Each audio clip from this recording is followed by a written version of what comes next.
Tumepata swali kutoka kwa mdau wetu mmoja anaitwa Asia Tai.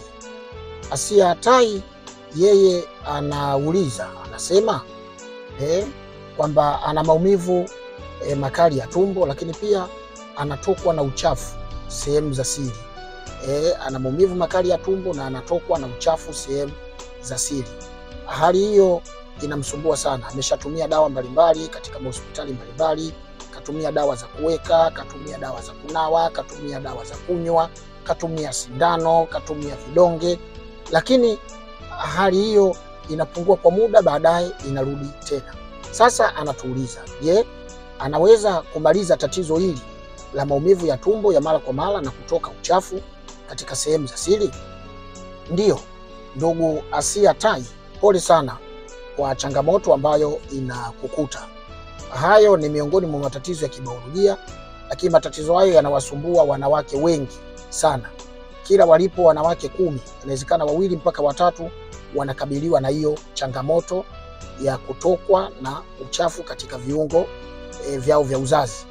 Na hivyo inakuwa shida. Wengine wanatoka uchafu na kuumwa na tumbo, na wengine wanatoka uchafu bila kuumwa na tumbo. Ni miongoni mwa matatizo yanayosumbua sana, lakini tatizo hilo dawa yake ni moja tu, inaitwa mwifu. Tafuta mmea mmoja unaitwa mwifu. Mmea huu unatoa majani ya kawaida. Majani yake huwa yanakaushwa na kutwangwa ama kusagwa na kupatikana unga wake.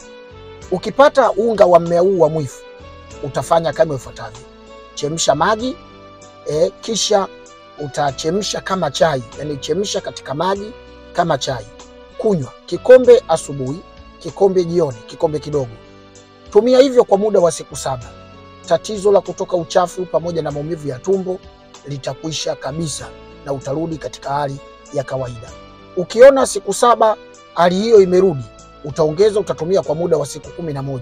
Siku 11 ni dozi kamili. Hiyo haina shaka yoyote. Hautotoka tena na uchafu katika viungo vyako vya siri.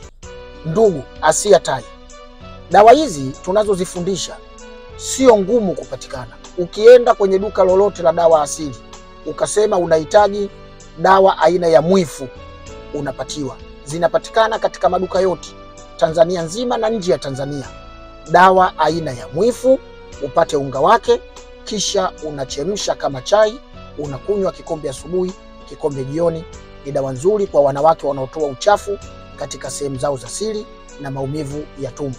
Asante ndugu yetu Asia. Kama una swali lingine lolote unahitaji kutuuliza, tuandikie hapo chini swali lako. Andika jina lako, sehemu unayotoka na swali lako, sisi tutaliona kisha tutakujibu. Sisi ni Kimimbi Herbal Clinic, wataalamu wa tiba mbadala. Tunatibu magonjwa mbalimbali ya kibiolojia kwa tiba pamoja na ushauri. Karibu sana kwenye kliniki yetu. Karibu.